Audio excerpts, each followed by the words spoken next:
Superstar Shakib খানের তুফানে উড়ে যাচ্ছে দর্শকদের মন।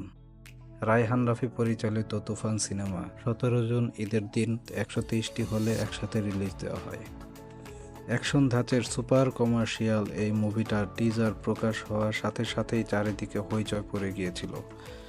শাকিব খানের দুর্দান্ত লুক আর এন্ট্রি দেখে বিদেশি রিভিউয়াররাও স্যালুট দিতে বাধ্য হয়েছিল। এরপর একে একে গানগুলা রিলিজ হতে থাকে।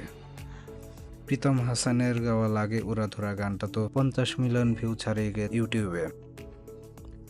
তারপর রিলিজ হলো দুষ্টু কোকিল।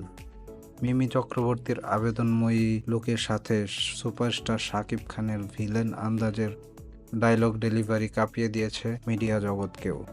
এই শাকিবকেই তো দর্শকরা দেখতে চায়।